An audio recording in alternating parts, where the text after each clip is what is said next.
네, 안녕하십니까. 이거 약간 네, 여러분 안녕하세요. 땡삐님 반갑습니다.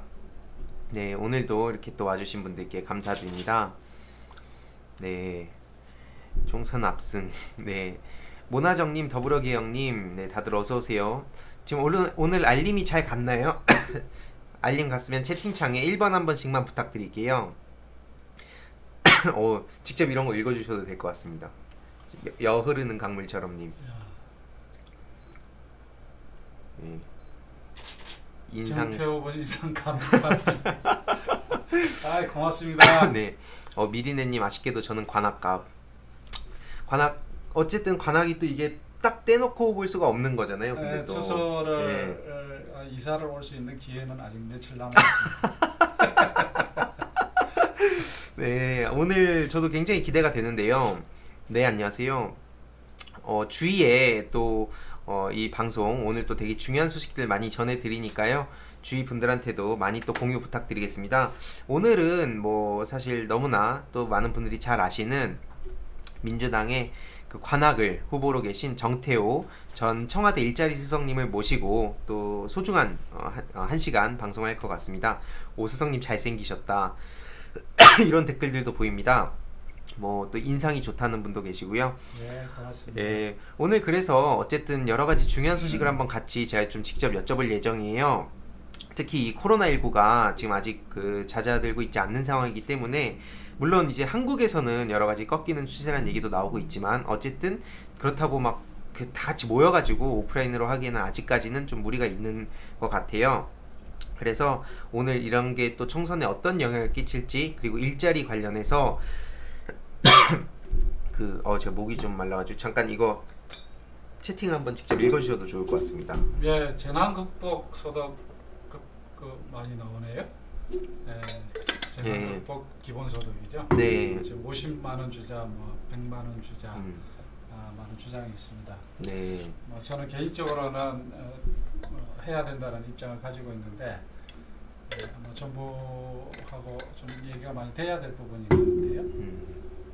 이게 다 이제 재원을 어떻게 할 거냐의 문제가 걸려 있으니까. 예. 근데 실제로 제 동네 이렇게 다녀보면은 우리 특히 자영업 하시는 분들 너무 힘들어 하십니다. 아예 손님이 없으니까. 네. 그러니까 장사가 그냥 완전히 다 무너졌다라는 느낌이 들 정도니까. 또 저는 이제 청와대에 있을 때 제가 이제 자영업 업무를 제가 또 제 소관 업무로 다뤘었어요. 예. 그래서 자영업 하시는 분들하고 같이 자영업 성장 대책 정책도 만들어내고 그랬고 대통령께서 또 이 자영업 비서관을 특별히 역대 처음으로 청와대 비서관을 만들었거든요. 그래서 특별히 이제 관심을 가는 거기 때문에 네. 이 상황, 이 자영업 하시는 분들의 어려움, 특히 또 한편으로는 또 이제 일용직 노동자분들 예. 소득이 왜 없어져 버린 거잖아요. 네. 대책. 그래서 재난 기본소득 꼭 해야 된다라는 저는 생각을 가지고 있는데 사실 제가 청와대에 있다 나왔다 보니까 네. 이게 정부적 입장도 또 고려를 안 할 수가 없잖아요. 네, 맞습니다. 공식적으로 제가 이제 얘기는 안 하고 있습니다만은 네. 저는 기본적으로 찬성하는 입장을 가지고 있습니다. 목소리가 잘 안 들리나 보네요. 네, 약간 앞쪽으로 와주셔도 좋을 것 같습니다. 예. 또 가까이서 보시고 싶은 분들이 네. 많이 계신 것 같습니다. 네, 지금 오신 분들 구독과 좋아요 한 번씩 부탁드리고요. 오늘도 그 앞에 또 이렇게 말씀해 주셨는데 여러 가지 중요한 소식도 많이 전해드리고 그리고 또 관악을 지역이 굉장히 중요한 지역 중에 하나입니다. 그게 왜 중요한지에 대해서 오늘 좀 자세하게 설명을 드릴 예정이니까요. 주위에 좀 많이 공유를 부탁드리겠습니다. 특히 이 관악 지역은 이따가 더 자세히 말씀드리겠지만 제가 어렸을 때 살던 지역이기도 하거든요. 제가 어렸을 때 신림동에 살았는데 그런 이야기들 오늘 그래서 저도 되게 주위에 그 동창들이 많아요. 그래서 오늘 되게 뜻깊은 시간이 될 것 같습니다. 동창분들 많이 들어오시면 좋겠네요. 네, 동창 친구들도 좀 이렇게 제가 주위에 좀 얘기 몇 군데 하긴 했는데 아무튼 오늘 또 이렇게 볼지 모르겠습니다. 근데 제가 봤을 때는 이 영상 완료되고 주위에다가 이제 왜냐면은 이 시간에 하는 일들이 또 다 뭐 있는 것 같더라고요. 그래서 추후에라도 꼭 봐야 될 것 같아요. 왜냐면 그 관악을 정치에 관심 없는 친구들이라도 왜 또 관심을 가져야 하는가 어떤 국회의원이 들어오고 특히 이따가 더 자세히 말씀해 주시겠지만 문재인 정부 그다음에 서울시장 그리고 뭐 관악구청장 그리고 국회의원까지 이게 자꾸 막 한 군데라도 이제 반대를 위한 반대를 했을 때 또 이게 여러 가지 막 막히는 일들도 있는 걸로 알고 있어요. 그래서 오늘 그런 얘기를 좀 여쭤볼 예정입니다. 그러니까 아빠와 아들 같다. 논술계공인님 아빠와 아들 같다. 예, 좀 기분 괜찮으신가요? 아이고 좋은데. 네, 오늘 그 정태호 후보님 아무튼 정말 유익한 시간일 것 같은데요. 한번 직접 이제 여쭤보도록 하겠습니다. 일단 잠깐 사진 몇 개 이렇게 보면서 네, 아빠와 아들 네, 사진 좀 보면서 이야기를 한번 해보겠습니다. 일단 사진 지금 보시는 바와 같이 좀 어떠세요? 이 사진에 대한 생각? 제가 지금 대표 뭐 이게 명함 사진으로도 쓰고 있는데 네. 사실 제가 사진이 잘 안 나와요. 이게 한 4년 전 사진인데 네네. 그래도 제일 마음에 들어가지고 이걸로 가자 해가지고 쓰고 있는데 네. 관악구에는 많이 알려져 있으니까 예. 뭐 이제 많이 활용을 하고 있습니다. 아, 네, 착해 보여요. 와, 미남이다. 멋지신데요. 네, 이런 말은 사진이 더 잘생긴요. 네, 또 다들 잘 아시겠지만 그 청와대에서도 또 중요한 일을 맡으셨어요. 이따가 그 업적도 실제로 있는데 이게 뭐 단순히 뭐 공격을 하는 사람도 되게 많더라고요. 그래서 이따가 그런 거에 대한 반박이라고 해야 될까요? 그런 내용도 좀 알아볼 예정인데 실제로 뭐 많이들 아시는 게 광주형 일자리라거나 특히 또 취업자 증가수가 그 전년 대비 그러니까 이 18년도 8월 전년 대비 3,000명 증가했던 취업자 수를 11개월 만에 무려 30만 명 가까이 이렇게 늘렸다고 그런 업적도 있습니다. 그래서 여러 가지 비하인드 스토리 그리고 또 직접 이제 그 과정이라든지 여러 가지 에피소드 같은 것도 말씀해 주시면 좋을 것 같아요. 일단 그래서 그 지금 뭐 하나씩 그냥 질문을 좀 드리겠습니다. 뭐 사진들 이렇게 왔다 갔다 하면서 말씀을 드릴 텐데 혹시 뭐 특히 고용률이 조금 이제 전문적인 얘기지만 또 이걸 들으시는 분들이 그냥 다 잘했다 뭐 이렇게 설명을 하면 그냥 사실 납득을 못하는 분도 많이 계시니까 그렇죠. 요 그래프 조금씩 보면서 뭐 이따가 조금 쉬운 얘기도 하겠지만 좀 전문적인 얘기를 좀 아무래도 안 할 수가 없을 것 같아요. 왜냐면 정말 중요한 일을 하셨는데 어려워서 이게 뭐 특히 체감하지 못하는 부분들이 있을 수 있어서 그거 한번 그래프를 보면서 좀 설명해 주시면 좋을 것 같습니다.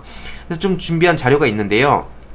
이거는 좀 어떤 고용률과 취업자 수 증감? 보통 이제 고용 상태를 설명할 때 한 달에 한 번씩 통계청에서 발표를 해요. 근데 늘 이제 언론의 주된 관심이 이제 취업자 수가 몇 명이 늘었냐, 전년 대비 그런 걸 이제 얘기하는 게 있고, 그다음에 이제 고용률이 몇 프로냐 이런 이제 두 가지 지표를 가지고 고용 상태를 파악하는 건데, 뭐 여기 지금 제시된 거를 보면은 취업자 수 증감이 이게 제가 만들었던 이게 알릴로에 나왔던 그 그래프 같은데, 보면은 이제 이 파란 거, 그러니까 취업자 증감에서 파란 부분이 그 작년 2018년도 거고, 빨간 부분이 2019년도인데, 제가 2018년도 6월 말에 이제 일자리 수석이 됐는데 그 이후에 2029년까지 이제 이렇게 많은 증가가 있었다 보여주는 거고, 그다음에 고용률도 역대 최대로 이제 고용률이 올라가고 있습니다. 지난 3월달에 3월 10며칠 날 발표를 했어요. 2월 달 2020년 2월달지. 거기도 보면은 취업자 수하고 고용률이 역대 최대를 기록하고 있어요. 사실 제가 되게 걱정했던 게 뭐냐면 올 2월달이 되게 안 좋을 거라고 봤어요. 올 2월달. 뭐 여러 가지 이제 경제적인 여건 그런 게 있어가지고 안 좋을 게 봤는데 생각외로 좋게 나왔어요. 그래서 사실 요새 언론 보면은 고용 가지고 뭐 시비 거는 건 없어요. 제가 취업 그러니까 일자리 수석으로 임명됐을 2018년 중반쯤에는 온 언론이 뭐 취업 그 고용 참사, 뭐 대란, 뭐 실업 대란 이렇게 이제 언론이 뭐 1년 내내 됐는데 2019년, 20년 올해 들어와서는 그 기사가 너무 사라져 버렸어요. 그래서 좀 기분이 나빠요, 좀. 왜냐면 이게 일자리에 대한 관심을 자꾸 기울여줘야 되는데 그래야 저도 이제 부각이 되는데 관심이 없어져 버리니까 그러네요. 이게 언론이 사실 다뤄야 이제 이런 얘기라도 할 수 있는데 그냥 사실 조용하니까 사람들은 이게 잘했는지도 모르고 넘어가게 돼버리겠네요. 그렇죠. 그 2018년 어려운 시기를 극복하고 사실은 2018년 상황이라는 거는 27년의 영향이거든요. 그 결과가 2018년에 나타났는데, 그래서 우리 정부가 그나마 일자리 정책을 해가지고 좀 이제 개선을 해 나가고 있는 이런 그림인데 네. 그 보도가 없어져 버리니까 그래도 그 중요한 시기에 또 제가 일을 했는데 그러니까 이제 그러네요. 선거를 중간에 했는데 좀 중간을 시켜줘야 되는데 그러네요. 안 되니까 좀 답답한 거죠. 진짜 이게 참 웃으면서도 슬픈 우프다고 하거든요. 젊은 친구들 사이에서 우픈 이야기네요. 이게 좋으면서도 사실 개인으로 봤을 땐 참 되게 참 딜레마인 것 같은데. 뭐 하여튼 네. 아직 뭐 속 시원하게 이 고용 문제를 해결한 건 아니지만 그래도 어려운 상황을 잘 극복해서 대통령께서 말하시듯이 희망을 한번 가지자, 힘을 합치자. 뭐 이런 이제 그 수치들은 이제 나오고 있는 그런 상황이다라고 말씀드릴 수 있죠. 제가 만약에 많이 바쁘시겠지만 이제 또 당선되시고 나서도 제 개인적인 바람은 이런 통계 자료라든지 이런 게 사실 너무 어려워요. 그렇죠. 근데 이거는 공부를 잘하는 친구들도 굉장히 어려워하는데 어떻게 보면 이런 거에 대해서 꾸준히 또 저라든지 또 다른 청년들이 이런 걸 쉽게 설명하는 그런 프로그램이 하나 생기면 되게 좋겠다. 왜냐면 언론이 이런 부각시켜주면 제일 좋겠지만 현실적으로 그건 지금 진행이 안 되고 있고 사실 또 그렇다고 계속 또 잘한 걸 갖다가 욕하는 건 당연히 잘못된 거고 그렇기 때문에 이런 상황에 관심을 갖고 있는 좀 젊은 친구들이 앞장서서 이제 지금 후보님하고 같이 앞으로 이런 걸 알리는 것도 필요하겠다. 그리고 대책까지도 같이 계속 전달하면서 이걸 보시는 분들이 이런 문제가 여태까지 있었고 이걸 해결했고 앞으로는 이렇게 미래로 나가겠구나. 이런 거를 진짜 정태호 그 후보님을 그래서 어떻게 보면 모시게 된 데에도 전 되게 많은 여러 가지 이야기들이 있거든요. 앞서 말씀드렸듯이 관악구에 제가 살았기도 했고 지금 친구들도 굉장히 많이 살고 있고 특히 청년들하고도 여러 가지 그런 키워드들이 있는 것 같아요. 그래서 그런 얘기들 많이 지금 해주시면 좋을 것 같아요. 그래서 아까 오신 분들이 뭐 하셨는지 궁금하신 분들이 좀 계셔서 보니까 그 노무현 대통령 당선인 인수위에서 100대 국정과제 총괄 행정관을 하시기도 하셨고 문재인 대통령 그 후보 100대 국정과제 총괄을 또 하시기도 하셨고 뭐 진짜 뭐 일자리라든지 진짜 정말 많은 일들을 하셨거든요. 좀 뭐 비하인드 스토리도 좋고 또 여러 가지 하실 말씀, 그러니까 언론이 그동안 주목을 안 했기 때문에 못했던 이야기들 지금 좀 편하게 해주셔도 좋을 것 같습니다. 네, 뭐든지 물어보시면은 제가 국가 보안을 지키는 범위에 대해서 잘 말씀드릴 거예요. 저는 여하튼 문재인 대통령님을 참여정부 때 비서실장으로 모셨었고 그 인연이 돼서 2012년도 이제 대통령 선거를 했었고 그 다음에 이제 2017년도 대통령 선거 때 그 전에는 이제 국민성장, 국민성장에서 이제 대한민국 바로 세우기 그 시리즈를 제가 기획을 했었어요. 그걸 하고 나니까 대통령 그 후보로서 준비된 대통령 이미지가 만들어지더라고요. 그러나서 이제 대선에 들어와서는 정책 상황실장 해가지고 공약 총괄을 했었고 그리고 청와대 들어와서 이제 정책기획비서관 하면서 국정과제 총괄을 하고 그리고 제가 일자리 수석이 됐죠. 그래서 문재인 정부의 정책에 대해서는 그래도 대한민국에서 저보다 잘 아는 사람 별로 없을 거다라는 자부심을 가지고 있죠. 진짜 이게 어떻게 보면은 이런 내용들을 언론이 다뤄주면 진짜 제일 좋을 텐데 특히나 저도 이런 걸 막 이력이라든지 또 여태까지 막 방송 나오신 것도 막 듣고 했지만 그러니까 알면 알수록 정말 대단하시다는 생각이 많이 들거든요. 그래서 그런 걸 보면서도 와 이게 이걸 지금 보고 계신 분들 비롯해서 좀 진짜 많이 알려야겠다. 이게 자발적으로 우리가 알려야 이런 게 자연스럽게 이게 부각이 되는데 사실 그런 딜레마도 있는 것 같아요. 뭐냐면 내가 이런 거 했습니다라고 하면 또 흔히들 하는 얘기가 너 자랑하냐? 약간 이런 식으로 또 이걸 막 비난하는 사람들이 있잖아요. 그래서 이거는 저희들이 자발적으로 좀 많이 알릴 필요가 있겠다 싶은데 아무튼 좀 몇 가지 이제 제가 준비한 질문들이 있습니다. 준비되셨나요? 네? 또 언제든지 이렇게 준비된. 근데 인사도 안 하고 그냥 시작했어요? 아까 저희 인사했는데 한번 또 인사해 주시면 좋을 것 같습니다. 정태호입니다. 잘 부탁드립니다. 이거 하시려고 제가 근데 확실히 그 인상이 좋다는 분이 되게 많으세요. 동네에서도 그 소리 많이 듣습니다. 역시 지금 또 엄청나게 많은 분들이 응원해주고 계신데요. 일단은 지금 몇 가지 여쭤볼 게 참 많아서 좀 네. 빠르게 제가 진행하겠습니다. 그러시죠. 그리고 중간중간 댓글 남겨주시면 또 그런 거 이따가 제가 잘 반영해서 달타령님이 또 이런 거 잘 좋은 질문들 모아서 따로 이따가 댓글에 남겨주셔도 좋을 것 같아요. 일단 제가 준비한 질문들이 좀 몇 가지 있는데, 일단 지금 코로나19가 지금 굉장히 그로 인해서 밖에서 뭔가 활동하기가 되게 어렵잖아요. 근데 요즘 유권자분들한테는 어떻게 다가가고 계신지 좀 간단히 여쭤보고 싶습니다. 이제 코로나 19 이후로 그 대면 접촉 선거 운동은 중단을 했어요. 예. 그래서 꾸준히 이제 출퇴근 인사를 해왔는데 지금 못 하고 있습니다. 그런 상황에서 예. 저는 이제 그 방역 활동을 일찍부터 시작했어요. 거의 뭐 지금은 이제 전문가 수준까지 가 있어요.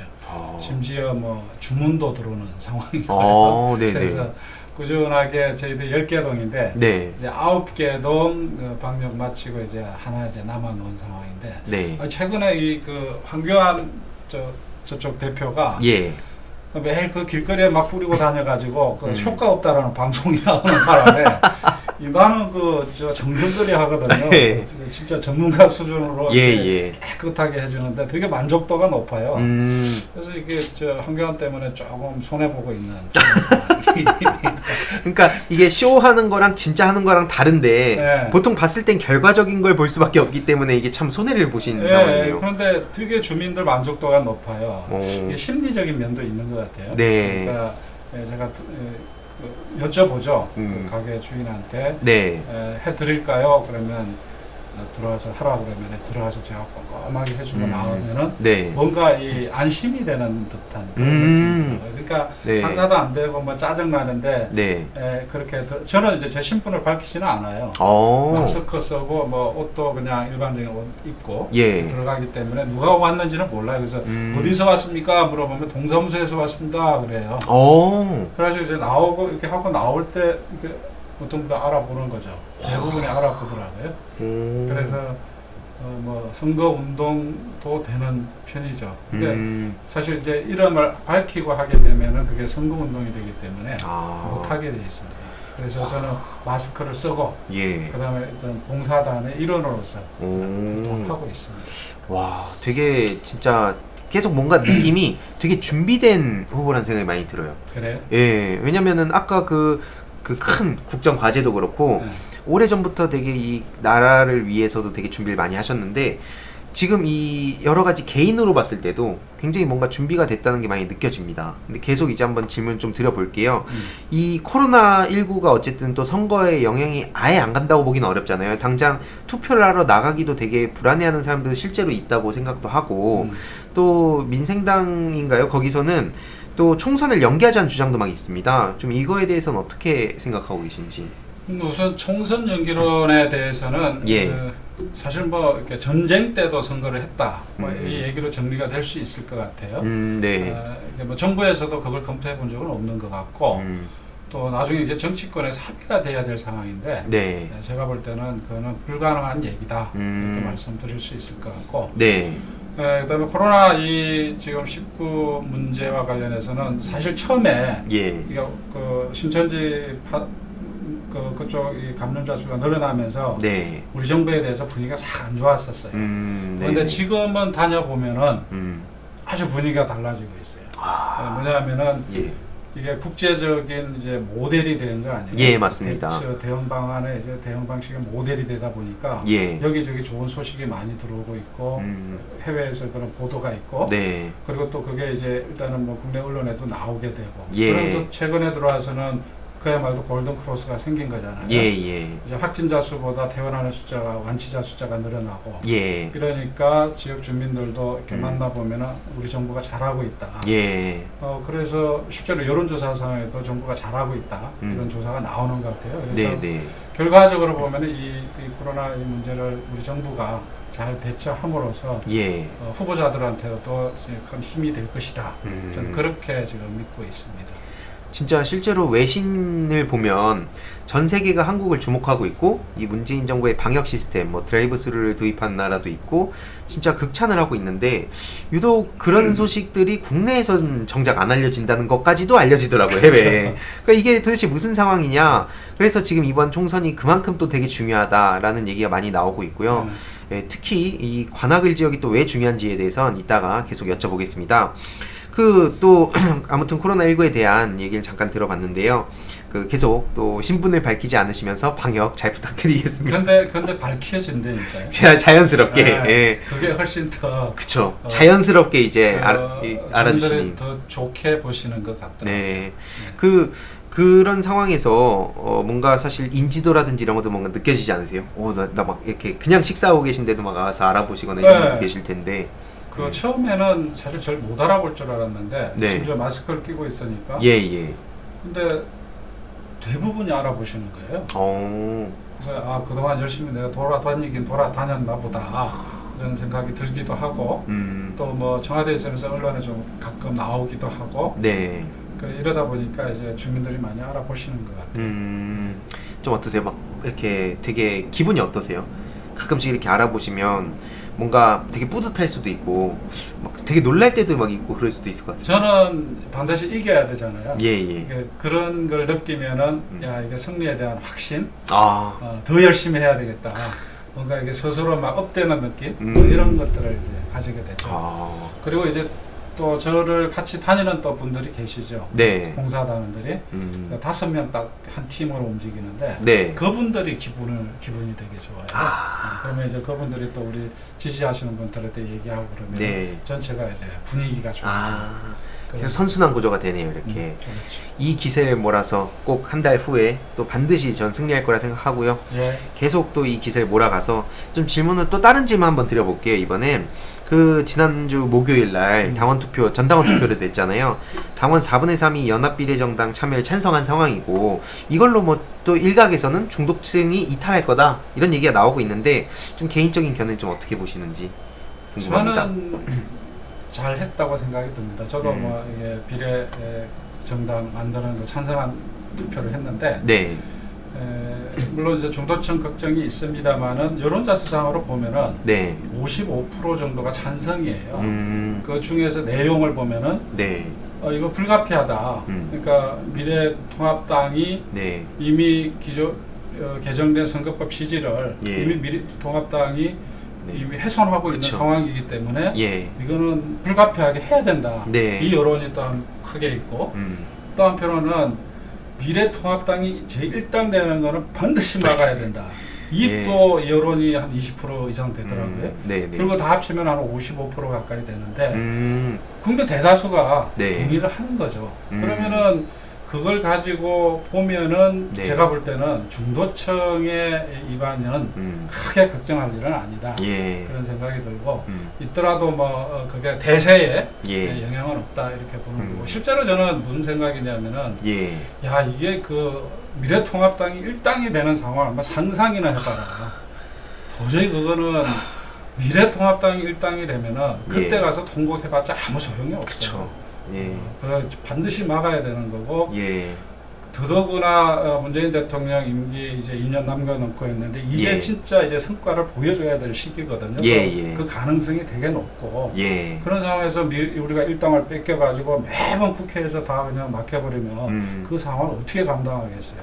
맞습니다. 저는 대단히 잘한 선택이라고 생각이 들고 예. 또 이걸 통해서 우리가 일당이 되고 범진보가 네. 과반 이상을 차지해가지고 문재인 정부의 성공 예. 이게 바로 대한민국의 성공이잖아요. 예, 이걸 맞습니다. 반드시 이뤄내야 됩니다.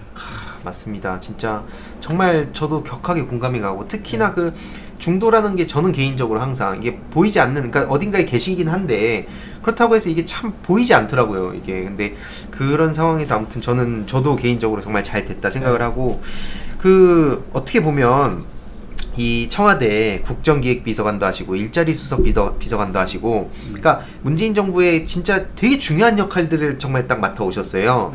근데 그 문재인 대통령께서 당연히 이제 신뢰를 해야 그런 중요한 일을 맡기시잖아요. 좀 그 이유가 무엇이라고 생각하시는지. 좀 약간 낯간지럽더라도 뭐 옛날에 깔때기라는 얘기도 많이 쓰죠.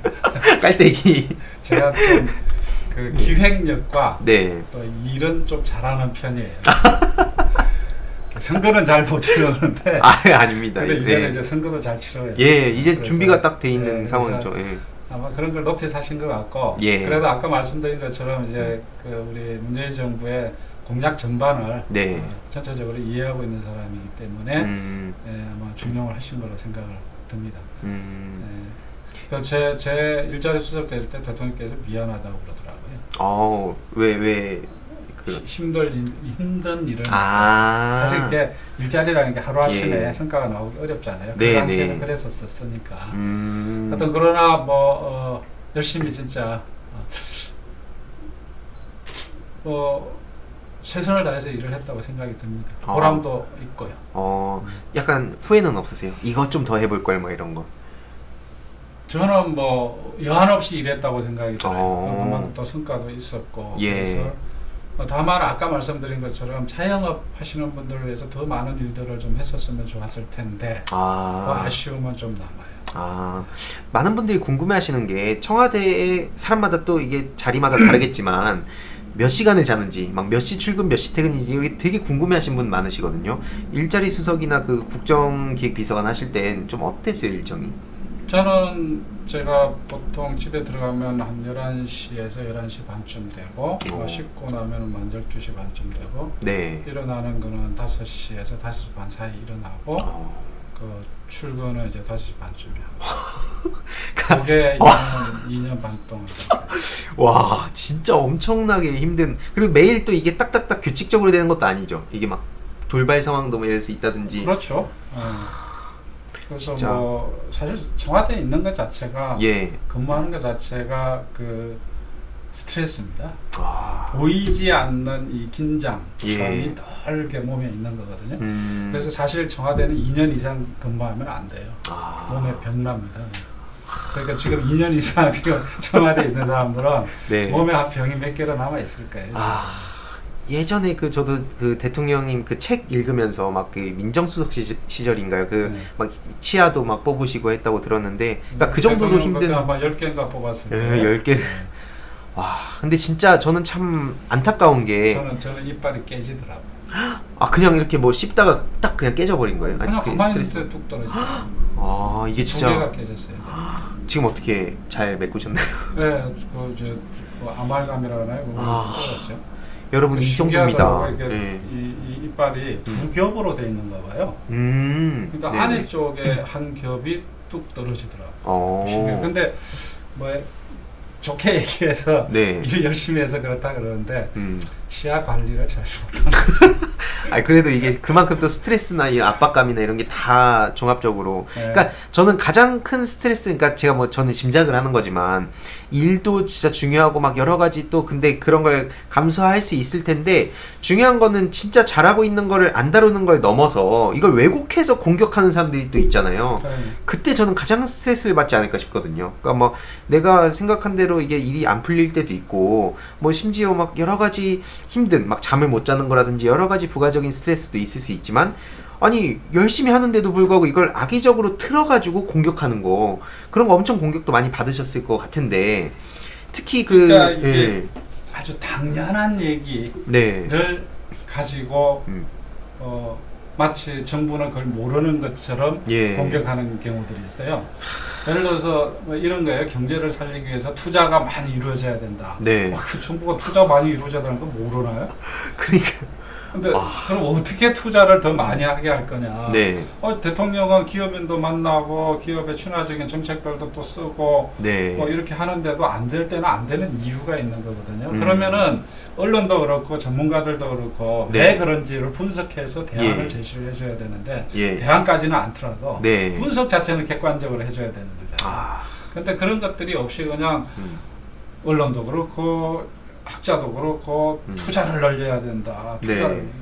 뭐 누가 아는 것 다 뭐 대한민국 국민들이 다 아는 얘기를 하는데 그래서 그걸 가지고 정보를 공격을 해요. 제일 그러니까요. 답답하죠 그럴 때. 야, 수준이 이거밖에 안 되나 싶어요. 진짜 너무 안타까운데 그래서 어떻게 보면 지금 유튜브가 요즘 생겨나면서 이런 사실 왜곡된 걸 바로 잡는 거나 혹은 또 진짜 잘한 건 잘했다고 또 잘못했을 땐 비판도 하거든요 사실. 근데 그런 것들이 나오고 흥하는 이유가 기존의 언론이라든지 좀 전문가들이 이 좀 어떻게 보면은 제 역할을 좀 많이 못하지 않았나 생각이 좀 많이 들고요. 또 댓글 중에 그런 댓글도 있습니다. 민주당을 왜 선택했는지 특히 보니까 30년이나 또 민주당원으로 이렇게 계셨다고 알고 있는데 저는 그 대학교 다닐 때 이제 그 학생 운동을 했었으니까요. 제가 82년도에 대학을 갔는데 네. 소위 흔히 요새 요거도 먹는 이제 386, 586이죠. 그런 건데 저는 국회의원은 아니었으니까 저는 그 욕하는 대상에서 빼줘야 되는데 여하튼 네. 학생 운동을 하다 보니까 자연스럽게 이제 야당 성향을 가지게 됐고 그 당시에 이제는 아직 정권 교체가 한 번도 된 적이 없었어요. 네. 그리고 김대중 대통령께서 우리 야권을 이제 대표하는 분이었고, 근데 이제 김대중 대통령이 되게 생각이 진보적이시죠. 그러다 맞습니다. 보니까 이제 그 당시에 평민당에 자연스럽게 들어가게 됐는데, 그때 제 생각은 저도 이제 학교 다니면서 뭐 워낙 데모를 많이 하고 그랬는데 감옥당 2번 갔다 왔어요. 그랬는데 그때 뭔 생각했냐면은 데모도 중요하지만 이게 노동법 예를 들어서 한 줄 바꾸는 게 노동자를 위해서 훨씬 더 도움이 될 수 있겠다. 그런 생각이 어느덧 들더라고요. 그래서 이 제도 정치권의 중요성이 그때 이제 느껴져가지고 평민당에 이제 들어오게 되고 그러면서 여기까지 왔죠.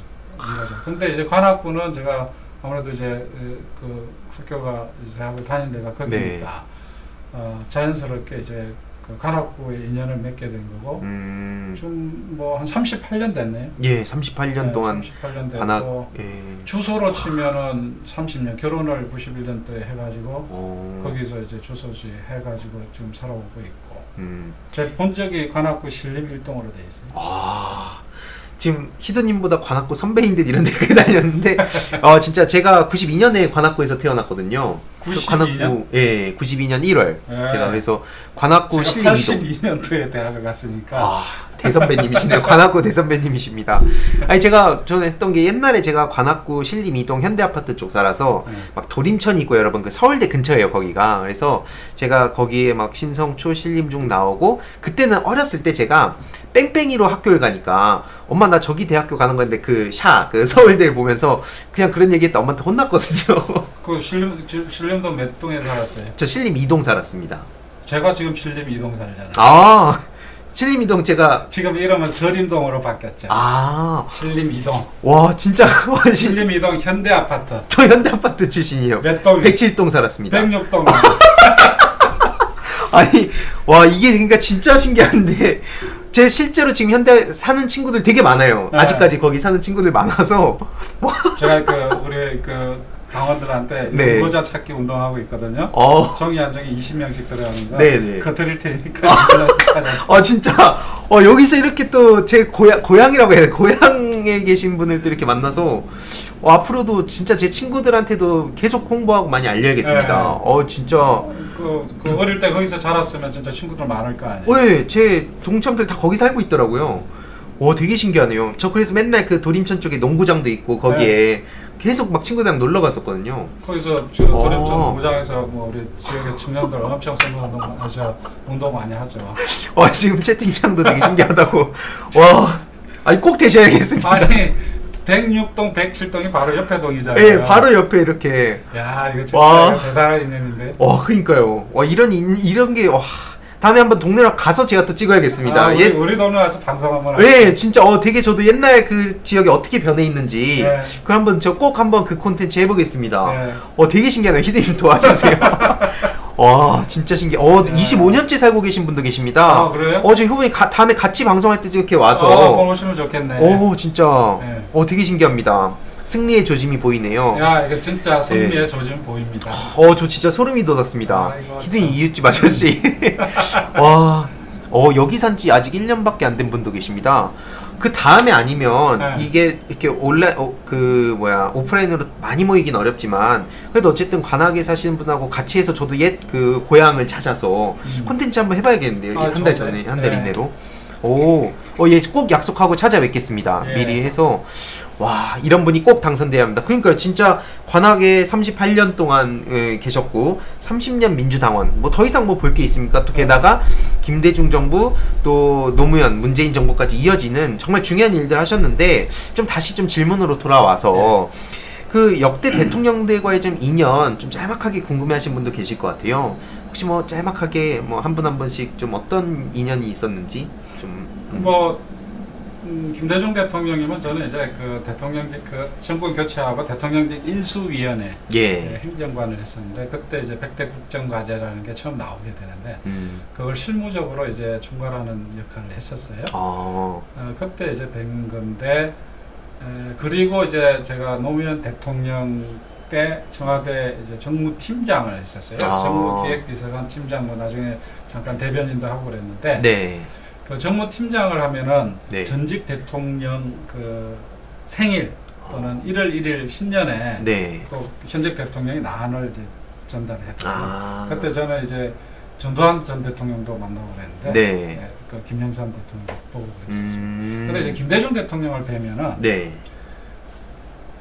말씀을 딱 듣고 나면 머리가 밝아져요. 그러니까 뭐냐면은 이게 사회 현상, 정치 현상, 예. 사물을 보는 이 통찰력이 예. 대단하시더라고요. 그래서 딱 한마디로 딱 정리를 해주시는데 예. 그것은 난을 갖다 드리고 나오면서 얼마나 제가 청와대에 있었으니까 여러 가지 현안들이 많았을 거 아니에요. 네네. 그럼 뵙고 나오면 그냥 머리가 싹 맑아져요. 와. 그 정도로 이제 김대중 대통령님의 통찰력 저는 대단하게 느꼈었던 거고. 와. 노무현 대통령님은 아무래도 본인 것을 다 내려놓더라도 이게 대의에 옳은 거면은 예. 뭐든지 하려는 그런 돌파력, 헌신성 이런 게 늘 이제 돋보이시는 분이죠. 그래서 지금 보면은 사실 노무현 대통령께서 추진하셨던 예. 그런 이 아젠다 예. 또는 그 패러다임이 예. 지금까지도 영향을 미치고 있다 저는 그렇게 봐요. 그래서 크게 보면은 이 노무현 대통령은 시대의 흐름을 바꿔놓은 분이라고 네. 저는 생각을 하고 있고요. 제가 가장 뭐 존경하고 닮아가고 싶은 정치인 롤 모델 네. 저는 보고 있고 우리 문재인 대통령님은 제가 또 직접 이제 오랫동안 지금 모시고 있는데 네. 저는 보면은 참 지혜롭다라는 느낌이 많이 들어요. 그 남북 문제 풀어가실 때도 네. 그 강대국 텀에서 지금 뭐 유엔 제재 속에서도 남북 문제를 풀어나가는 그런 것들을 보면서 네. 야, 참 지혜롭게 하신다. 그러니까 그런 그게 이제 그 오랜 경험과 네. 근데 또 어떤 때는 보면 대단히 강단 있게 하시거든요. 예. 어떤 정책 결정하실 때 보면은 예. 뭐라고 말씀하셨냐면은 야 이렇게 해가지고 대한민국이 바뀌겠냐?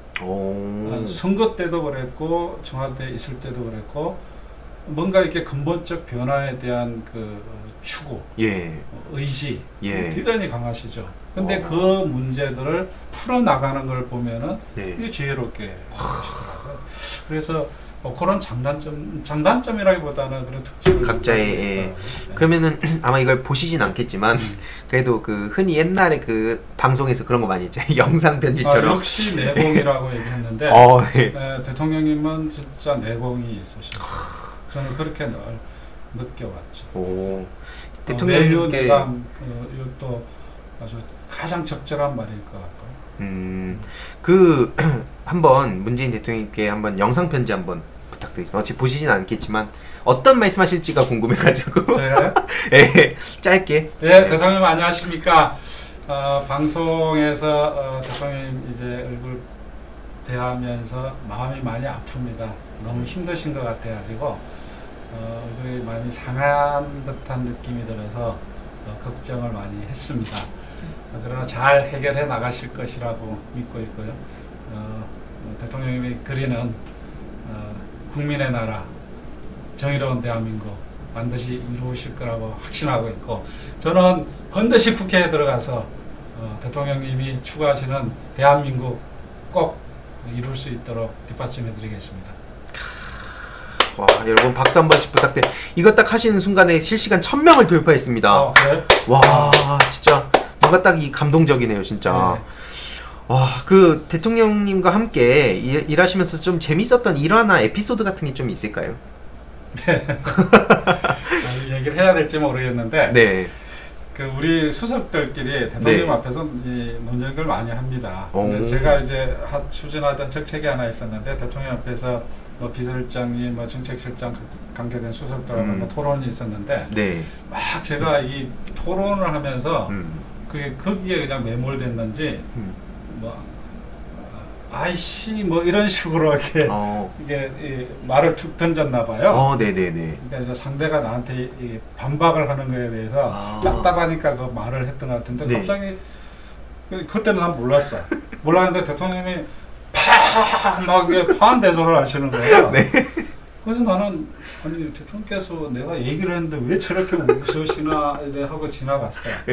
근데 이제 토론이 다 끝나고 이제 이제 다 결정할 거 결정하고 나오는데, 아니 뭐 정책실장하고 수석님들이 막 뭐라고 그러는 거예요. 저보고 너 어떻게 뭐 이게 잘렸다고 뭐 그러는 거예요.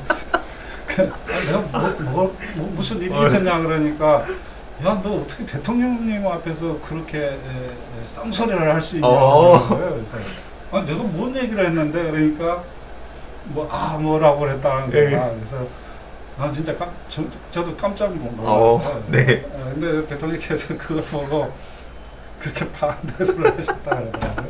하여튼 그런 건데, 되게 미안했죠. 근데 그만큼 청와대가 그런 치열한 논쟁도 하고 대통령 앞에서 자연스럽게 다양한 의견들을 얘기하고 그렇습니다. 어떻게 보면 그런 격식 막 이렇게 중요하게 생각한다기보다는 진짜 말 그대로 이 어떤 치열한 토론과 그런 논쟁 이런 걸 되게 중시한다는 그런 걸 저도 이렇게 딱 옆에서 느껴지는데, 저도 짧게만 말씀드리면 저도 이제 당에 와서 여러 가지 회의를 할 때 보면 밖에서 봤을 땐 왜 이렇게 이런 결정을 하지 막 그런 막 불만을 가진 분들이 되게 많으실 때가 있잖아요. 근데 안에서 보니까 여기서부터 여기까지 나올 수 있는 얘기는 다 하는 거예요. 그러니까 저한테 막 이제 유튜브를 하니까 제보가 와요. 이런 얘기를 꼭 전해주세요 하는데, 그걸 제가 전하기도 전에 이미 얘기가 다 깔려 있더라고요. 그래서 그 중에서 어쨌든 결과만 발표가 되기 때문에 답답해 이러는데, 안에서 보니까 충분히 많은 논의들이 오가고 되게 민주적으로 그 결정하는 거 보면서 청와대도 똑같구나, 이렇게 이 민주적 절차에 의해서 토론도 하고 하는구나 하는 게 느껴집니다. 네, 대통령이 토론하는 걸 워낙 좋아하시고 또 자유롭게 청와대 그 수석 비서관들 토론을 하기 때문에 그래서 이제 언론에 뭐 이런 것도 몰랐냐 이런 거 얘기를 할 그 기사들 나올 때 보면은 참 답답하죠. 이미 우리는 그 회의를 통해서 아까 그런 뭐 에피소드도 있었습니다. 어떤 경우는 그렇게 치열한 논쟁도 하고 그러는데 다 그런 걸 점검하고 하는 건데, 마치 언론이 모르는 것처럼 공격할 때 되면은 참 답답해요. 그런 거를 이제 저나 이런 일반 유튜버들이 열심히 또 반박을 해야 될 것 같습니다. 그 아까 일자리 얘기로 잠깐 돌아와서 막 여러 가지 성과가 있었고 이거 말씀 주셨는데, 실제로 3,000개에서 11개월 만에 30만 개 가까이 29만 9천 개인가요? 그렇게 늘리시고 엄청난 일을 하셨는데, 일각에서 특히 그 자칭 보수 진영에서는 그 정부 예산으로 노인 일자리 사업 만들고 그다음에 단기 일자리만 만들어서 그 질 나쁜 일자리가 늘어났다, 이걸로 엄청 또 공격을 하는 사람들이 있었어요. 좀 이거에 대해서 그러니까 분명히 저는 그게 잘못됐다고 생각하는데 어떤 식으로 이렇게 반박을 하면 좋을지. 우선은 뭐 노인 일자리만 만들었다라는 건데 그건 아니고, 그러나 노인 일자리가 많이 만들어진 거는 사실이죠. 근데 그건 당연하죠. 왜 그러냐면은 1년에 노인 인구가 거의 뭐 60만 명 가까이가 늘어나고 있는데, 그분들은 지금 정정해요. 그럼 뭐 할 거예요? 뭔가 움직여야 될 거 아니에요. 안 움직이면 몸도 건강도 나빠지고 수입도 없는데, 우리나라가 전 세계적으로 노인 빈곤율이 1등이고 그래서 자살률도 1등이잖아요. 가능한 일자리를 많이 만들어가지고 그분들 건강도 챙기고 또 심리적으로도 안정감도 주고 소득도 만들어주고 그런 게 당연히 필요하죠. 그건 국가가 반드시 해야 될 일이에요. 그래서 제가 나와가지고 경로당 이렇게 다니면서 인사드리면서 노인 일자리에 대해서 여쭤보면은 예. 너무 만족도가 높아요. 근데 그 만족도가 어떤 만족도냐면 자부심이에요. 아. 네. 그러니까 내가 그래도 은퇴를 했지만은 예. 출근하고 있다라는 것. 그리고 예. 그 조그만 돈이지만 예. 그걸 내 손주한테 용돈을 줄 수 있고 내 친구들과 만나서 소주값이라도 낼 수 있다라는 것. 이거에 대한 자부심들이 있는 거예요. 그래서 노인 일자리는 무조건 더 만들어야 된다는 그런 거고. 그러면은 노인 일자리만 만들었냐? 아니죠. 네. 여기 아까 나왔듯이 고용률이 예. 노인 일자리만 만들었으면 고용률이 떨어져야 될 거 아니에요. 예. 왜 그러냐면은 고용률이라는 것은 15세에서 64세까지거든. 노인 일자리는 65세 이상이에요. 예, 예. 물론 60세 부분도 있기는 있는데 대부분이 65세 이상이에요. 네. 그러면 그것만 만들고 실제로 일자리가 줄어들었으면은 네. 고용률도 떨어져야 되는 거거든요. 아, 근데 그쵸. 고용률이 지금 역대 최대예요, 지금. 그러네요. 최고. 예. 그런데 고용률만 높냐? 음. 그게 아니라는 거죠. 네. 왜 그러냐면은 아까 그 보면은 일자리 쌍두마차라는 그런 그래프가 하나 있어요. 예, 이거. 이게 일자리가 이렇게 늘어나는 걸 이렇게 보면은 분야별로 예. 이렇게 보면은 보건사회복지 전문과학기술서비스, 네. 그 다음에 맨 안나 이쪽이 제일 이제 마이너스가 되는 게 제조업이잖아요. 예. 결국은 뭐냐면은 일자리의 전략이라는 거는 일자리가 나오는 데서 더 많이 나오게 하고 네. 일자리가 줄어드는 쪽에서 덜 줄어들게 하는 거예요. 아. 그래서 보면은 지금 전문과학기술 서비스 이런 쪽은 네. 2019년도를 보면은 연말 기준으로 보면은 83,000명이 늘어나거든요. 이게 아. 어디냐면은 4차 산업혁명 분야하고 연결돼 있는. 아. 그래서 이건 이쪽은 좋은 일자리예요. 예, 예. 그리고 보건사회복지는 우리 삶의 질과 관련된 거죠. 예. 보육, 요양, 아. 또 그다음에 무슨 문화시설 예. 이렇게 설명하는 사람들 예. 등등등 이런 일자리들이 새로 나오는 일자리들이죠. 그래서 그런 쪽은 늘어나고 있는데 네. 그래서 이쪽은 늘려주면 되고 아. 예를 들면은 벤처 같은 경우가 지금 역대 최고의 투자를 기록하고 있거든요. 예, 예. 보도도 봤지만은 유니콘 기업이라는 게 있잖아요. 예, 유니콘 기업. 박근혜 대통령 때까지 3개밖에 없었어요. 예. 근데 우리 정부 들어와서 그게 11개로 늘어났거든요. 2년, 3년 만에 8개가 두세名 거예요. 와. 그 뭐냐면 그 벤처 이쪽에 예. 큰 이제 분위기가 예. 제2 벤처 붐이 만들어지고 있다라는 얘기죠. 그래서 그런 공격이라는 게 이렇게 통계를 놓고 보면은 네. 전혀 근거가 없거나 과대 네. 침소붕대되는 그런 네. 거라고 보면 돼요. 진짜 어떻게 보면 그러니까 계속 근데 진짜 가짜 뉴스라든지 허위 조작 정보가 판치고 있기 때문에 굉장히 그런 걸 또 믿는 분들이 또 계셔서 그러니까 언론에서는 요새 아까 처음에 얘기했듯이 네. 처음에는 막 고용 참사니 고용 대란이라고 얘기했다가 네. 요새는 아예 고용 관련한 기사들을 안 쓰잖아요. 예, 맞습니다. 자기네들도 이제 통계를 보면은 네. 할 얘기가 별로 없어진 네. 거거든요. 맞아요. 진짜 야당도 마찬가지잖아요. 예, 맞습니다. 근데 그렇기 때문에 오히려 후보자님 개인으로 봤을 땐 참 그게 이제 전문적으로 이제 여태까지 해오신 건데, 그래서 이걸 보시는 분들께서 주위에 많이 알려주셔야 된다라고 생각을 하고요. 아까 채팅창에 진짜 관악에 사시는 분들이 되게 많으신 것 같아요. 그러네. 예, 되게 신기했는데 저도 그 다음에 관악에 한번 꼭 찾아뵙고 예. 그 콘텐츠도 한번 해봐야겠습니다. 그 관악 을지역이 저도 계속 말씀드리긴 했지만 요즘 여론 분위기 좀 어떠신 것 같으세요? 좀 냉정하게 딱. 여론? 예, 요즘 이 관악 그 분위기라든지 특히 그 지역이 좀 젊은 층들이 많잖아요. 특히 그렇죠. 그 순대 좋아하는 친구들 되게 많이 거기로 가는데 예. 그리고 또 소상공인도 되게 많고, 근데 그 지역이 전반적으로 민주당이 희망을 좀 못 준다 이런 얘기를 하는 사람들도 좀 있는 것 같아요. 예. 근데 지금 어떤 식으로 이런 희망을 또 주실 계획이시고 지금 분위기는 좀 요즘은 좀 어떤지. 제가 네. 이렇게 다녀보니까는 그 관악구가 네. 발전이 없다, 변화가 없다 이런 얘기를 많이 들었어요. 그래서 네가 국회의원 되면 이게 한번 바꿔달라 네. 이 말씀들을 많이 듣는데, 그래서 제가 슬로건이 관악을 통째로 바꾸자. 통째로 바꾸자. 왜 예. 통째냐? 예. 이게 찔끔찔끔 가면은 다른 지역 발전하는 속도를 못 따라가니까 네. 관악구에서는 이게 완전히 발상을 확 바꿔가지고 네. 대담하게 가야 된다는 거예요. 그런데 이제 다행히 지금 관악구청장하고 저하고 친구 사이예요. 어릴 때부터. 네. 그다음에 제가 이제 관악구청장은 구의원 될 때 제가 가서 선거운동했던 친구인데 그분인데 이제 다행히 이게 잘 맞아요. 예. 그래서 둘이서 지금 뭘 하려고 그러냐면은 그 관악구를 벤처밸리로 만들겠다. 창업과 벤처 창업밸리를 만들겠다는 그 프로젝트를 지금 추진하고 있는데 그 때문에 제가 최근에 예. 그 서울대 총장도 만나가지고 예. 그 의지도 확인하고 강한 의지를 가지고 있었더라고요. 그럼 제가 또 청와대에 있을 때 벤처 업무를 제 소관 업무를 했었어요. 그러니까 뭐 제 경험도 있고 그래서 네. 둘이서 손잡고 우리 또 뭐 갑쪽에 또 유기용 네. 선배님도 또 제1공약으로 내걸고 있고 그래서 이 관악구를 지역 경제를 한번 새롭게 만들어 보자. 네. 그 야심찬 지금 그 계획을 추진하고 있고 그다음에 저는 이제 또 남곡 쪽에 그 경전철 남곡선 네. 이렇게 그 유치하는 게 되게 중요합니다. 그래서 제가 두 번째 공약으로 그 남곡선을 2022년에 예. 착공하겠다 이렇게 이제 공약을 내걸었고요. 또 그 다음에 이제 신림 상권이 되게 중요합니다. 신림 예. 사거리 상권 이게 젊은 사람들이 많이 모이는 데죠. 그쵸. 그 르네상스. 예. 순대 많이 먹었죠. 예. 그리고 거기 이제 도림천변이 있고 예, 신원시장이라는 재래시장이 있고 예. 이걸 묶어 가지고 서울의 명소로 만드는 프로젝트를 추진하고 있어요. 그래서 제가 이름 지은 게 신림 상권 르네상스예요. 아, 신림 상권 르네상스. 그래서 저 중소벤처부에서 그 상권 르네상스라는 그 프로젝트가 있는데 그거 제가 청와대 일자리 수석이 있을 때 전국적으로 확대를 했어요. 그래서 서울에서 지금 관악구 신림동 거기가 선정이 됐어요. 그래서 이 세 가지를 트라이앵글로 해가지고 예. 관악구를 통째로 한번 바꿔보자. 와. 그런 지금 프로젝트를 추진하고 있죠.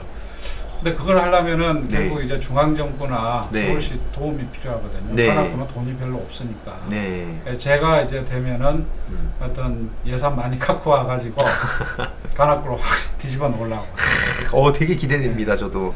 그래서 그 얘기하면은 주민들이 되게 좋아하고 실제로 이제 그래도 대통령님 문재인 대통령 측근이라고 하는 사람이 국회의원 되면은 관악구 뭔가 변화가 올 것이다 그런 기대감을 많이 가지고 있어요.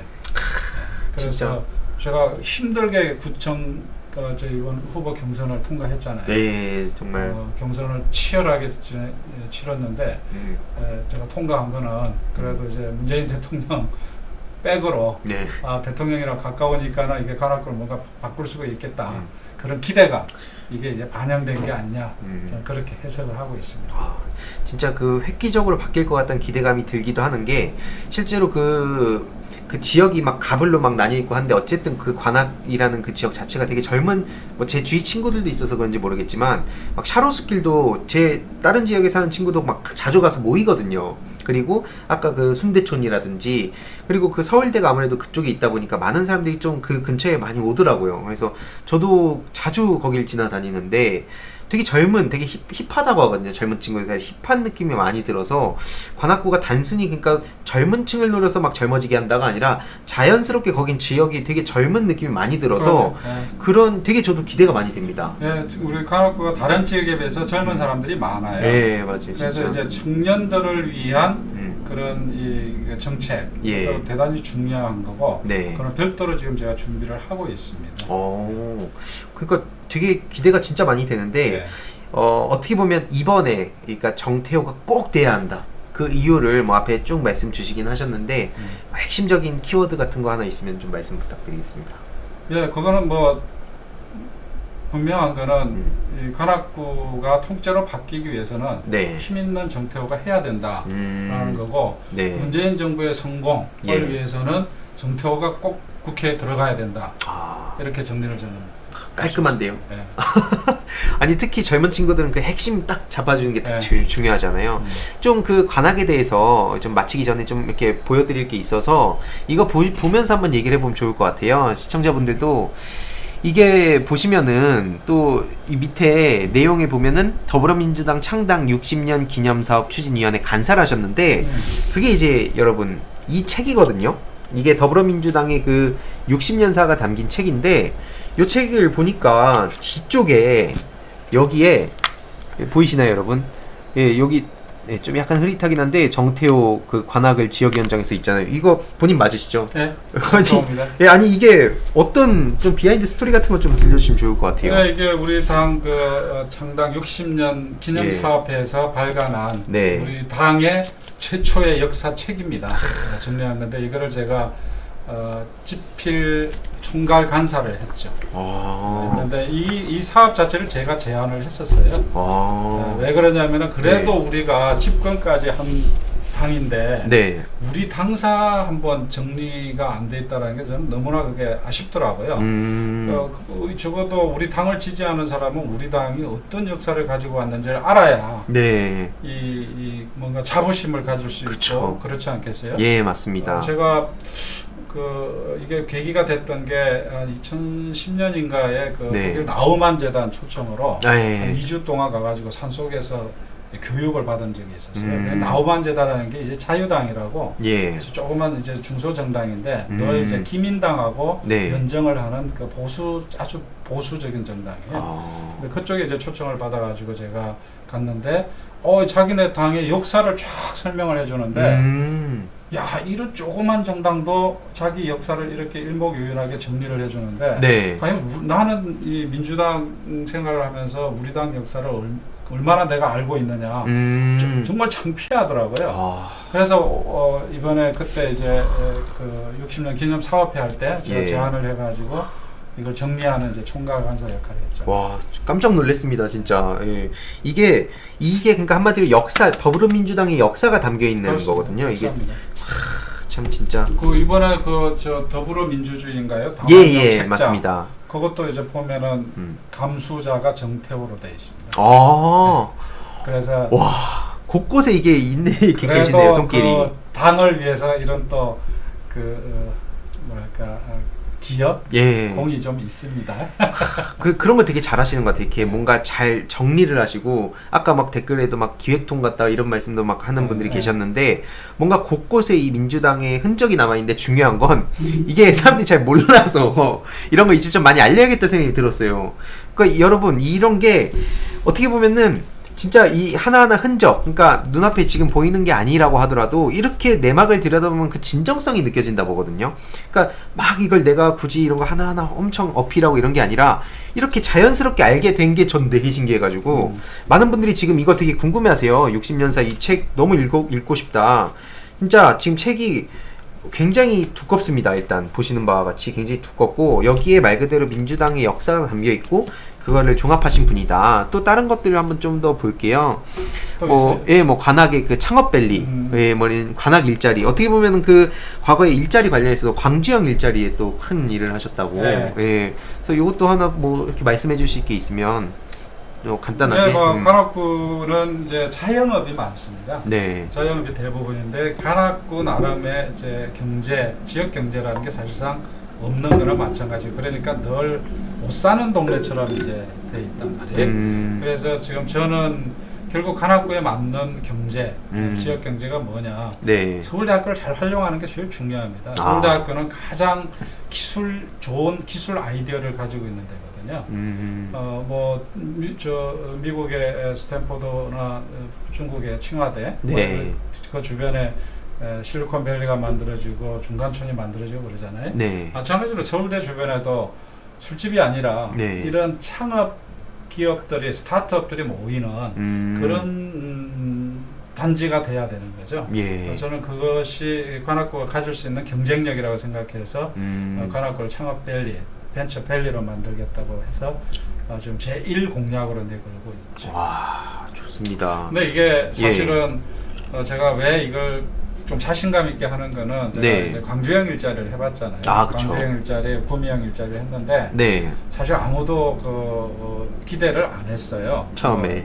나중에 그게 광주형 일자리는 날짜 잡아놓고 한 3번 정도 거꾸러졌거든요. 근데 그러니까 뭐 나중에는 이거 뭐 되냐 뭐 이렇게 좀 비아냥거리는 사람들도 있었어요. 그런데 이제 마지막에 해내니까는 많은 이제 그거는 뭐 진보나 보수나 다 좋아하더라고요. 네. 그리고 이제 구미에도 또 LG화학이 또 들어가게 되고 사실 그 현대자동차가 한국에 23년 만에 처음으로 공장을 짓는 거거든요. 그리고 광주 같은 경우는 1년에 5,000명에서 7,000명 정도의 젊은 사람들이 직장이 없어서 서울로 떠난다고 그러더라고요. 거기에 이제 나중에 다 완공이 되면은 큰 일자리들이 많이 생기기 때문에 그때 뭐 협상할 때 보면은 부품 회사까지 들어오면은 네.